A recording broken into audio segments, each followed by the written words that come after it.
Shalom, selamat pagi bagi kita semua. Untuk mengawali aktivitas kita pada pagi hari ini, marilah kita terlebih dahulu mengambil saat teduh dan kita mau mendengarkan firman Tuhan. Sebelum kita mendengar firman Tuhan, marilah kita berdoa. Damai sejahtera Allah yang melampaui segala akal, itulah kiranya memelihara hati dan pikiranmu di dalam Kristus Yesus Tuhan kita. Amin.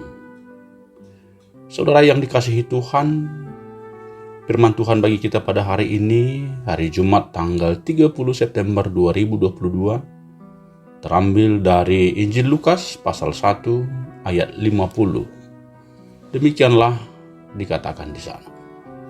Dan rahmat-Nya turun-temurun atas orang yang takut akan Dia. Ada seorang pemuda yang tidak percaya kepada Allah.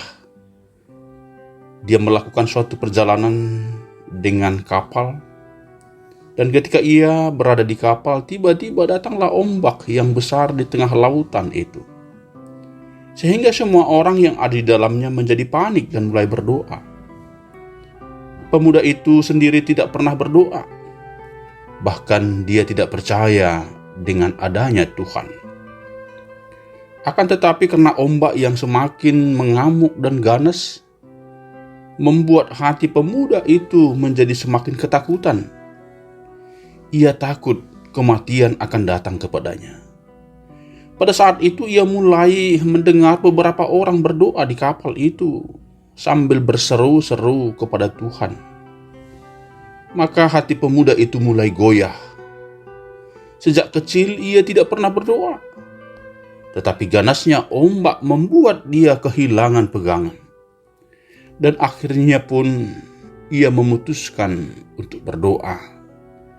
Demikianlah isi doa sang pemuda itu. Ya Allah, jika Engkau benar, Engkau pasti menepati janji-Mu. Ampunilah aku. Sucikanlah hatiku yang kotor ini. Selamatkanlah aku.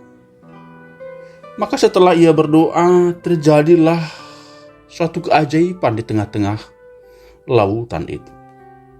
Badai itu menjadi reda dan ombak pun menjadi tenang. Pemuda tersebut begitu bersyukur kepada Tuhan akan kebaikannya. Dan dari kisah itulah sang pemuda itu menuliskan sebuah nyanyian, yaitu Amazing Grace. Inilah yang pernah dituliskan oleh seorang pemuda bernama John Newton di zamannya itu. Benar bahwa puji-pujian merupakan respon terbaik yang dapat dilakukan seseorang setelah ia memperoleh kebaikan Tuhan. Pujian kepada Tuhan seringkali mewakili isi hati kita yang terdalam.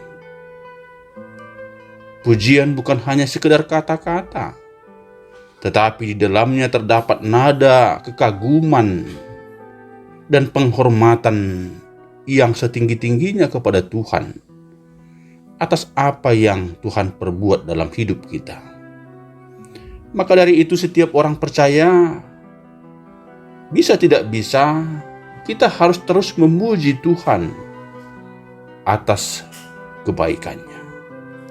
Maka pertanyaannya sekarang, apakah kita juga sering menaikkan pujian syukur kepada Tuhan atas kebaikannya? Jelas bahwa kita dalam keadaan senang, mungkin kita bisa mengucap syukur.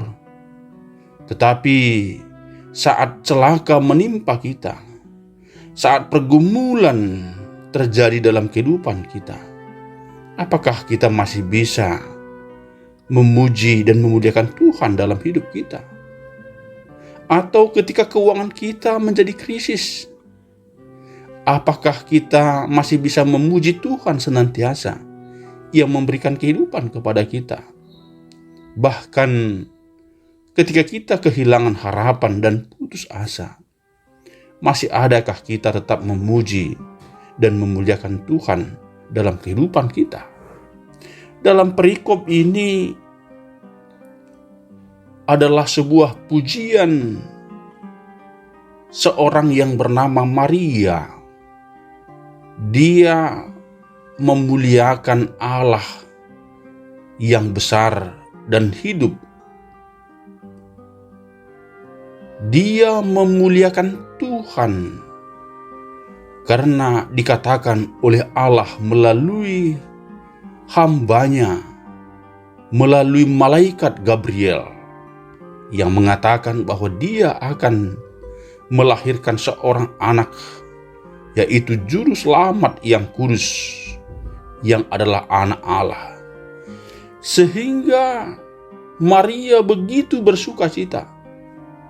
Dan inilah sebuah ungkapan kidung pujian dari seorang Maria. Karena dia mengetahui atas kemurahan Allah lah itu boleh terjadi di dalam kehidupannya. Dia memperoleh anugerah Tuhan. Dia menjadi alat Tuhan untuk mewujud nyatakan karya Allah yang terbesar di sepanjang sejarah kehidupan manusia. Maka Bapak Ibu yang terkasih,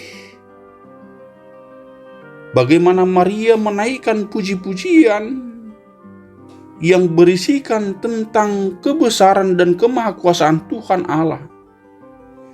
Itulah yang dia sampaikan terjadi dengan rahmat Allah yang turun-temurun atas orang yang takut akan dia. Maka kita bisa memaknai dari puji-pujian ini adalah memperlihatkan sebuah perubahan. Bagaimana orang yang dulunya tidak pernah diperhitungkan oleh siapapun, ternyata ketika kita adalah orang yang taat kepada Tuhan, orang yang rajin beribadah kepada Tuhan, maka kita pun bisa dipakai oleh Allah. Kita bisa diberkati oleh Tuhan. Maka sama seperti jiwa Maria ini yang sungguh-sungguh memuliakan Tuhan. Karena dari keberadaannya yang sangat terhina sebelumnya, dia sangat miskin, tetapi dia telah dipilih oleh Allah sebagai alatnya menjadi ibu bagi Yesus dan juru selamat itu. Dan pujian itu menjadi pujian yang berisikan kekagumannya kepada Tuhan. Maka Bapak Ibu yang dikasihi oleh Tuhan, marilah kita juga, jiwa kita senantiasa memuliakan Tuhan. Bukankah kebaikan Tuhan terus juga kita rasakan dalam kehidupan kita? Maka marilah kita terus mengungkapkan ungkapan syukur kita yang mendalam kepada Tuhan. Memuliakan Tuhan, bernyanyi bagi Tuhan, memuji memuliakan Tuhan dalam setiap kehidupan kita. Karena sungguh-sungguh begitu indahnya penyertaan Tuhan dalam setiap kehidupan kita. Bukan hanya Maria yang memuliakan Tuhan, tapi kita juga adalah orang-orang yang senantiasa pantas menaikkan pujian itu, karena Dia telah menyelamatkan kita, karena Yesus telah membasuh dosa-dosa kita. Dia telah memberkati kehidupan kita. Amin. Marilah kita berdoa. Kami puji Engkau Tuhan dalam kehidupan kami atas segala berkat anugerah yang Engkau limpahkan dalam kehidupan kami. Ajarilah kami terus menaikkan pujian syukur kami kepada Tuhan atas semua berkat-berkat Tuhan yang Tuhan berikan bagi kami. Jadikanlah kami menjadi manusia yang terus mengagungkan Tuhan dalam kehidupan kami. Karena di balik pemujian itu, Tuhan sungguh bertahta di atasnya. Tuhan sungguh berkenan atas setiap pemujian setiap orang yang percaya kepada Tuhan. Di dalam Kristus Yesus, Tuhan dan Juru Selamat kami yang hidup. Amin.